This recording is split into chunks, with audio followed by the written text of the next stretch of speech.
कुछ कहानियां इतिहास की किताबों में नहीं मिलती क्योंकि उन्हें लिखा ही नहीं जाता। ये कहानी है एक ऐसे भारतीय की जिसने अपनी पहचान, अपना धर्म, यहां तक कि अपना नाम तक देश के लिए कुर्बान कर दिया। ये कहानी है भारत के सबसे खतरनाक जासूस रविंदर कौशिक की। 11 अप्रैल 1952 राजस्थान के श्री गंगानगर में जन्मा एक साधारण लड़का जिसका नाम था रविंदर कौशिक। एक आम परिवार, साधारण जिंदगी, लेकिन उसके अंदर कुछ खास था। कॉलेज में वो थिएटर करता था, एक बेहतरीन कलाकार जिसकी एक्टिंग में जान होती थी, और सबसे बड़ी बात, उसके दिल में देश के लिए कुछ गुजरने का जज्बा था। फिर एक दिन उसके कॉलेज का एक नाटक उसकी पूरी जिंदगी बदल देता है। जब उसने मंच पर एक भारतीय सैनिक का किरदार निभाया तो दर्शकों में बैठे कुछ लोग उसे ध्यान से देख रहे थे। ये लोग कोई आम दर्शक नहीं थे, ये थे भारत की खुफिया एजेंसी के अधिकारी। और यहीं से एक आम लड़के का असाधारण सफर शुरू होता है। रविंदर को एक ऑफर मिला, देश के लिए काम करो, लेकिन नाम कभी नहीं मिलेगा, न पहचान, न शोहरत, सिर्फ खतरा और सिर्फ देश। और उसने बिना एक पल सोचे हां कह दी। अगले 2 साल दिल्ली में उसकी ट्रेनिंग हुई। उसे उर्दू सिखाई गई, इस्लामिक रीति रिवाज सिखाए गए, पाकिस्तान की संस्कृति में ढाला गया। उसे इतना बदला गया कि वो खुद को भी पहचान न सके। यहां तक कि अपनी पहचान मिटाने के लिए उसने अपने शरीर तक को बदल दिया। अब वो रविंदर कौशिक नहीं रहा। 1975 रविंदर कौशिक मर चुका था और जन्म हुआ नबी अहमद शाकिर का। नई पहचान, नए कागजात, भारत से उसके हर रिकॉर्ड को खत्म कर दिया गया और फिर उसे भेज दिया गया दुश्मन देश पाकिस्तान में। लेकिन वो वहां दुश्मन बनकर नहीं गया, वो गया उनका अपना बनकर।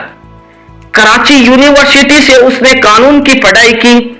धीरे धीरे लोगों के बीच घुलता और मिलता गया और फिर उसने अपनी कवर स्टोरी को और मजबूत करने के लिए एक पाकिस्तानी लड़की अमानत से शादी कर ली। एक परिवार बसाया, बच्चे हुए, लेकिन उसकी पत्नी तक को नहीं पता था कि उसके साथ रहने वाला आदमी असल में एक जासूस है। अब असली खेल शुरू हुआ। उसने पाकिस्तान आर्मी ज्वाइन की। अपनी मेहनत और दिमाग के दम पर वो धीरे धीरे ऊपर चढ़ता गया और एक दिन वो बन गया पाकिस्तानी सेना का मेजर। सोचिए, एक भारतीय दुश्मन देश की सेना में मेजर के पद पर। इतिहास में ऐसा पहले कभी नहीं हुआ।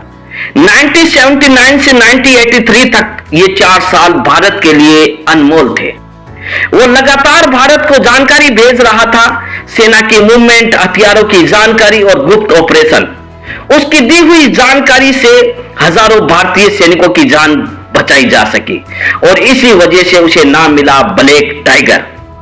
लेकिन हर कहानी में मोड़ आता है और यहां मोड़ था विश्वासघात का। रो ने एक नया एजेंट भेजा, लेकिन वो पकड़ा गया, टॉर्चर सहन नहीं कर पाया और टूट गया और उसने रविंदर कौशिक की सच्चाई बता दी। 1983 भारत का सबसे बड़ा जासूस अब दुश्मनों के हाथ में था। उसे सियालकोट के टॉर्चर सेल में रखा गया। 2 साल तक उसे इंसान नहीं, जानवर की तरह ट्रीट किया गया। नींद नहीं, आराम नहीं, सिर्फ दर्द, मानसिक और शारीरिक अत्याचार। फिर 1985 में उसे मौत की सजा सुनाई गई, जो बाद में बदलकर उम्र कैद कर दी गई। 16 साल उसने जेल में बिताए और भारत खामोश रहा। जेल से उसने एक खत लिखा जिसमें उसने पूछा, क्या भारत जैसे बड़े देश के लिए कुर्बानी देने वालों को यही मिलता है? नवंबर 2001 पाकिस्तान की जेल में एक गुमनाम मौत, बीमारी से तड़प तड़प कर, और वहीं उसे दफना दिया गया। वो जिंदा भी गुमनाम था और मरकर भी गुमनाम ही रहा। अगर वो किसी और देश का जासूस होता तो शायद उसे बचा लिया जाता, लेकिन वो भारत का जासूस था। एक ऐसा हीरो जिसे कभी खुलेआम पहचान नहीं मिली, लेकिन इतिहास हमेशा याद रखेगा, ब्लैक टाइगर यानी रविंदर कौशिक।